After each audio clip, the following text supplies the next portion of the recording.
고린도후서 4장 16절로 18절 말씀입니다. 그러므로 우리가 낙심하지 아니하노니 겉사람은 후패하나 우리의 속은 날로 새롭도다. 우리의 잠시 받는 환난에 경한 것이 지극히 크고 영원한 영광에 중한 것을 우리에게 이루게 함이니 우리의 돌아보는 것은 보이는 것이 아니요 보이지 않는 것이니 보이는 것은 잠깐이요 보이지 않는 것은 영원함이니라. 함께 교훈을 받고자 하는 말씀은 고린도후서 4장 16절로 18절 말씀인데요. 16절 말씀에 잠깐 보시면 그러므로 우리가 낙심하지 아니하노니 겉사람은 후패하나 우리의 속은 날로 새롭도다 라는 말씀이 있습니다. 그러므로 우리가 낙심하지 아니하노니, 구원을 받고 신앙생활을 하다 보면 낙심할 수밖에 없는 그런 일들이 있는 것 같습니다. 그런데 그런 일이 생겨도 낙심하지 않는 분이 있고 낙심하는 분이 있을 수 있겠죠. 그런데 신앙생활을 하면서 우리가 낙심을 하게 되면 신앙생활에 틀림없이 문제가 생기게 됩니다. 이 낙심이라는 단어에 대해서 좀 생각을 해봤는데요. 국어사전에 보니까 맥이 풀리고 마음이 상하다 이렇게 돼 있더라고요. 맥이 확 풀리고 마음이 상해서 아무것도 하기 싫은 그런 상태가 되는 거죠. 성경에 있는 원어에는 어떤 의미가 있는지 좀 찾아봤습니다. 헬라어로 앵커케오라고 하는데요. 지치다, 실증나다, 용기를 잃다 이렇게 설명이 돼 있더라고요. 자, 용기를 잃어버렸으니까 두려움이 다가오겠죠. 그 두려운 마음 때문에 더 이상 신앙생활을 힘껏 하기가 어려워진 상태라고 볼 수 있는 겁니다. 또 영어 성경에 보니까 마음을 잃어버리다라고 또 이렇게 설명이 되어 있더라고요. 어떤 마음을 잃어버렸을까요? 뜨거운 마음, 열정적인 마음, 그런 마음이 잃어버린 겁니다. 그래서 더 이상 전도도 할 수 없고 신앙생활도 힘껏 할 수 없는 그런 상태가 낙심한 상태라는 것이죠. 그래서 그것 때문에 신앙생활에 문제가 생기고 두려움 때문에 더 이상 전도도 못하고 또 이 낙심하는 마음 때문에 불순종을 하게 되더라고요. 그 불순종이 결국은 신앙의 열매를 맺지 못하게 만드는 그런 상태가 되는 겁니다. 그래서 신앙에 있어서 낙심은 꼭 피해야 할 것이구나라는 생각이 듭니다. 과거에 이스라엘도 출애굽한 이후에 가나안 땅을 정탐을 보냈잖아요. 그때 12명 정탐을 갔는데 여호수아와 갈렙을 제외한 나머지 10명은 그 땅은 너무 좋은 땅이 맞습니다. 맞는데 그런데 거기 사는 사람들을 보니까 신장이 굉장히 크고 장대하고 너무 강한 사람들이어서 우리가 볼 때 그 사람에 비하면 우리들은 메뚜기입니다. 이런 말을 했거든요. 그것 때문에 온 이스라엘 사람들의 마음이 낙심됐다라고 그렇게 되어 있습니다. 그 낙심한 것 때문에 결국은 가나안 땅에 곧바로 들어가지 못하고 불순종을 함으로 말미암아 광야 생활을 하게 된 거거든요. 그리고 그때 낙심했던 사람들은 가나안 땅에 실제로는 들어가지 못하게 돼버린 겁니다. 무엇 때문입니까? 낙심했기 때문이에요. 자, 그런 악평을 하더라도 낙심하지 않았다면 그렇다면 들어갈 수 있었거든요. 자, 우리 신앙생활도 낙심할 일이 있지만 낙심하지 않는다면 신앙생활을 계속 힘있게 할 수 있고 열매 맺는 삶을 살 수 있고 마지막에 승리하는 신앙생활을 할 수 있을 텐데 낙심하기 때문에 그렇게 안 되는 경우가 있는 겁니다. 자, 그런데 16절 맨 첫 단어를 보면은 그러므로 우리가 낙심하니 아니하노니 라고 말씀하셨잖아요. 그러니까 낙심하지 않을 수 있는 이유가 있는 겁니다. 왜 우리가 낙심하지 않을 수 있느냐? 그러므로 낙심하지 않는다고 하셨기 때문에 우리가 무엇 때문에 낙심하지 않을 수 있는지 그것을 고린도후서 4장을 중심으로 좀 알아보도록 하겠습니다. 먼저는 우리가 낙심하지 않을 수 있는 이유가 있습니다. 고린도후서 4장 6절을 같이 보겠습니다. 위에 6절을 보겠습니다. 어두운 데서 빛이 비추리라 하시던 그 하나님께서 예수 그리스도의 얼굴에 있는 하나님의 영광을 아는 빛을 우리 마음에 비추셨느니라. 자, 하나님께서는 예수 그리스도를 통해서요 하나님의 영광을 아는 빛을 우리 마음에 비추신 겁니다. 자, 그러니까 우리 마음에 그리스도를 통해서 하나님의 영광의 복음의 광채가 우리에게 비친 겁니다.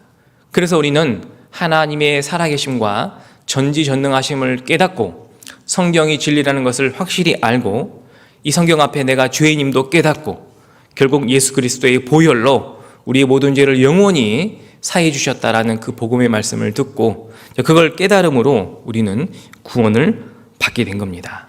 골로새서 1장을 한번 찾아보시겠습니다. 13절입니다. 그가 우리를 흑암의 권세에서 건져내사 그의 사랑의 아들의 나라로 옮기셨으니, 흑암의 권세에서 건져내신 겁니다. 그러니까 우리를 옮겨주셨어요. 사랑의 아들의 나라로 옮겨주신 겁니다. 우리가 영원한 천국에 갈 수 있게 되었고 하나님의 주님의 몸된 교회 가운데 오게 되었고 또 이 안에 하나님의 크신 은혜와 사랑 가운데 거할 수 있게 된 겁니다. 이제는 더 이상 이 세상을 헤매일 필요도, 답답할 필요도 없고 허무한 인생을 살 필요가 없는 거예요. 이제는 우리 앞에 다가오는 하나님의 영광을 바라보고 살 수 있게 된 겁니다. 그러므로 그 엄청난 영광이 우리에게 있기 때문에 우리가 낙심할 필요가 없는 겁니다. 그 다음 두 번째입니다. 다시 고린도후서 4장 넘어가 보겠습니다. 왜 우리가 낙심하지 않아도 되느냐? 고린도후서 4장입니다. 7절입니다. 7절 말씀은 같이 읽겠습니다. 우리가 이 보배를 질그릇에 가졌으니 이는 능력의 쉼이 큰 것이 하나님께 있고 우리에게 있지 아니함을 알게 하려 함이라. 우리가 이 보배를 질그릇에 가졌다. 보배는 보석입니다.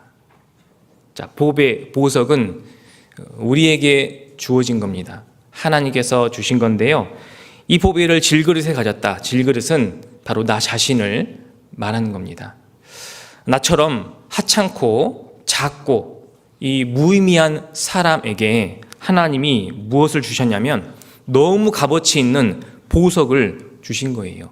우리 각자는요, 구원을 받았다면 하나님이 주신 가장 귀한 보석을 가지고 있는 겁니다.